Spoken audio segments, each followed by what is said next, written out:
And welcome, ladies and gents, to a quick video tutorial on Chapter 7, Lesson 1, and Chapter 7, Lesson 2. We are going to review multiplying fractions and mixed numbers, as well as teach multiplying algebraic fractions. Now, first, let's start with, hit the pause button. Sorry, I think that should be assignment number 25, I believe.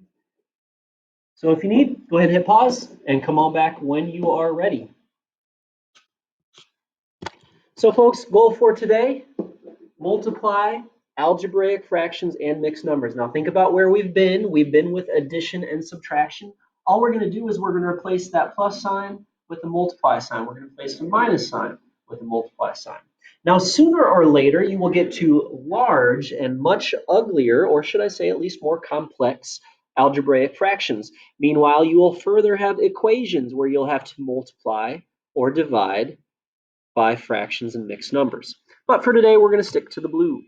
Now, I'm going to take you back to the days of yesteryear. I don't know what grade you first learned this stuff, but I want you to think about what it would look like to take half of a half. So I'm going to use my highlighter here. I'm going to go through this fairly quickly. This is what half is looking like, but we don't want just half. We want half of a half. Now, I might even extend this down, but remember what we are looking for is 1/2 of that half.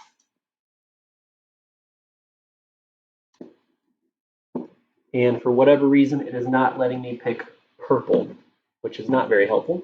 Let me try a different color. Well, that's kind of ugly, but that'll do. There we go. So look at what we have. We have 4 groups in total, and of the 4, only one of them is 1/2 of 1/2. Now let's see if it works a little better this time. We're looking for now half of 1/3. So I'm going to go ahead. I'm going to highlight 1/3. And then it's asking us for half of that third. Now I suppose I could just draw that, but I'm going to go ahead and extend that line all the way across. So we see clearly that in a fraction case, we have equal parts. And we look here and we see 1 out of a total of 1, 2, 3, 4, 5, you guessed it, 6. All right, remember, this is just a review. It should be a review. What does 1/3 of 1/3 look like? Once again, I'm going to go ahead and draw 1/3. I'm going to highlight that in. And then I'm going to take 1/3 of that. And while I could do this, I might as well just extend it so that it looks like all pieces are equivalent. And take 1 of that piece. By the way, I could have drawn all the way across, but again, what you're looking for is the purple. What is 1/3 of 1/3? Well, it looks like 1 piece out of a total of 9. And meanwhile, we wrap it up with 3/4 of a half. So if I color in 1/2, and then I split that 1/2 up into fourths. Of course, I could have gone all the way across, make it a little easier on myself. We are taking 1, 2, 3 of those.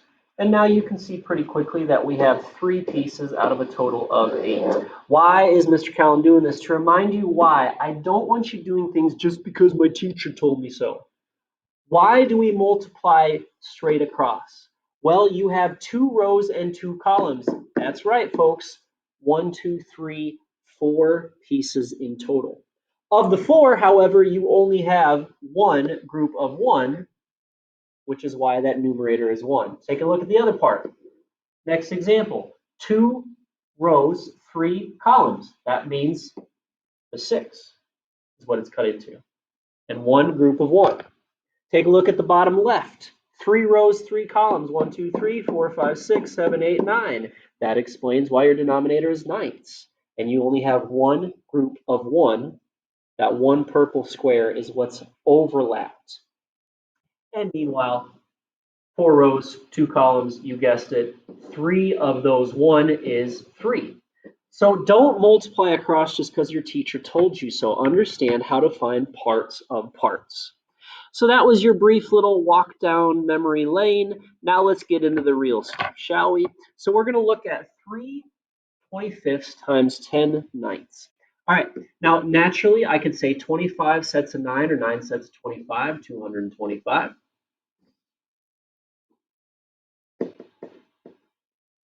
And 3 groups of 10 would be 30. And I'm wondering how many of you would realize what the greatest common factor is. By the way, I know some of you would jump to 5, but guess what? There's a 3 as well. In fact, 15 would be the greatest common factor. So when we go ahead and reduce this to simplest form, we'll get 30 divided by 5 divided by 3, or divided by 15. 225 divided by 15. Final answer of 2/15. Now, some of you are looking at me and saying, Mr. Callan, come on now. Is there any way that we can reduce early and make our lives easier? The answer is yes. If you're going to reduce by 5 in the numerator and the denominator, why not do it right off the bat? 10 divided by 5 is 2. 25 divided by 5 is 5. Notice it's still numerator and denominator. So we're being fair. But we call this cross-reducing or cross-canceling because they're kind of diagonal of each other, I guess you could say. And naturally, we can cross-reduce by 3 early. 9 divided by 3 and 3 divided by 3. And oh, look, little disappearing ink here for you, ladies and gents. 1 group of 2, 1 times 2. And look at the denominator. 5 groups of 3, 5 times 3 is 15. Now, I am not going to twist your arm and tell you to go one way or the other. You get to decide, but sooner or later, I would really recommend you reduce early and make your life easier. Now, let's go on to example 2, please.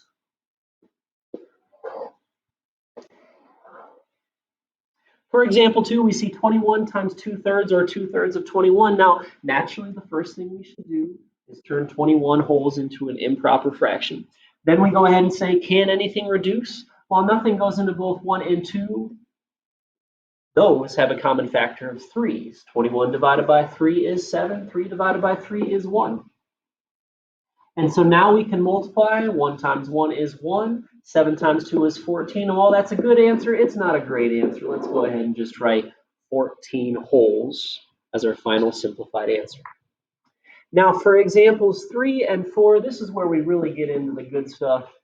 And that is because now we have algebraic fractions. But picture something, right? Picture B rows, picture C columns. Now, I don't know how many that is, but I do know if we multiply B times C, we're going to get BC total pieces. Now, we don't know how many are colored in, but if we multiply A times A, we're going to get A squared. Can anything divide or reduce into both? The answer is no. There are no common factors in the numerator and denominator, so our final answer will be A squared over BC. If I do the same thing for example 4, 4 times n times m, well, I'm going to go ahead and rewrite that alphabetically. Meanwhile, m times 2 times t, let's put the coefficient in front and the variables alphabetically. And we ask, can anything divide into both? And the answer is yes. They both have a 2 and they both have an m. In other words, there is a greatest common factor of 2m. Now, 4 divided by 2 is 2. M divided by m cancels out, leaving us with n, or 2m, I should say. 2 divided by 2 is 1. M divided by m is 1. Aha! Now, it's totally up to you whether you leave that 1 in there or not. To be quite frank, I wouldn't. For a final answer of 2n over t, some of you might be asking, Mr. Callan, can we do that cross-reducing with algebraic fractions? And the answer is, you bet. They both share a factor of 2, right? 2 divided by 2 is 1. 4 divided by 2 is 2. They further share a factor of m. M divided by m is 1. M divided by m is 1. And for a little disappearing ink here, it gets a little messy with algebraic fractions, but you see a 2. Sorry that that's a little low. 2 times n times 1 is, you guessed it, 2n. And into the denominator, where we have 1 times 1 times t. 1 times 1 times t would be a single t. Again, your call whether to put that 1 or not. I wouldn't. Pause if you need. Go back. Rewatch if you need. But we're going to now go back another walk down memory lane for multiplying mixed numbers. Now you can forget about the variables here. Let's just talk mixed numbers. Can I just please point out, some people say, Mr. Callan, you got to change it to improper. And I say, why? And they say, because my teacher told me to. Come on, folks. Why can you not just multiply 3 times 2, which is 6 wholes, and 3/4 times 1/2, which is 3/8? Well, you miss the parts or the pieces. You got all the blue, you got all the red, but you certainly missed out on all the purple. On the other hand, if you immediately write them as improper, then you get all the blue, all the red, and all the purple. You get 15/4 times 5/2, and clearly it's going to be more than 6 wholes and 3/8. So where adding and subtracting, you don't have to, you do not need to change to improper. For multiplying and dividing, you absolutely do. All right, so keep that in mind. We'll go to 3 more examples, and then we'll get on with our homework. First, I'm going to rewrite 4 1/3 as 13/3. Now, I cannot be, any more clear that that is the same amount of pizza. It's just a different way of writing and representing it. Then we go ahead and rewrite 1 1/2 as 3/2. We ask ourselves, can anything cross-reduce early? You bet. They share a common factor of 3. 3 divided by 3, 3 divided by 3. And now we can multiply. 1 times 2 is 2, 13 times 1, and while that's a good answer, it's not a great answer. Let's turn it into a great answer. Final answer is 6.5. I hope you have the number sense to see that if you got 1.5 of 4, then that's going to go up, right? It's going to be a little more than 4. It's going to be about 6. Yep, 6.5 is about 6. And this is almost 3 times 3. So I'm going to estimate 9. Now let's find out exactly what it is. First things first, rewrite 2 wholes and 3/4 as 11/4. Next, rewrite 3 wholes as, Mr. Callan, 3 wholes. Now here, can anything cross-reduce? 3 and 4 share no factors in common other than 1. 11 and 1 share no factors in common other than 1. So we can go ahead straight into the multiplication and then say, well, wait a second. Let's go ahead and change that. 8 wholes and 1/4 for our final answer. Hey, look, pretty close to 9, isn't it? Let's wrap up. Multiply 3 3/8 by 3 1/3. We're going to rewrite those as 27/8 and 10/3. Yes, they do have factors in common. In fact, they both share a 2, 8 divided by 2, and 10 divided by 2. They also share factors of 3 in numerator and denominator, 27 divided by 3 and 3 divided by 3. We go ahead and we multiply. They're going to have 4 pieces in the denominator. 9 times 5, 45, which can be rewritten as 11 1/4. That's what I have for you, folks. Of course, I'll be going through this in class. Please join us for the Google Meet. But this gives you a little preview or a review video if you're trying to go back. Meanwhile, the assignment number 28, multiplying fractions and mixed numbers, is 2 pages. It should take you less than, I'm guessing, 40, 45 minutes, starting in class, of course. That's what I got, folks. Thank you, and have a great day.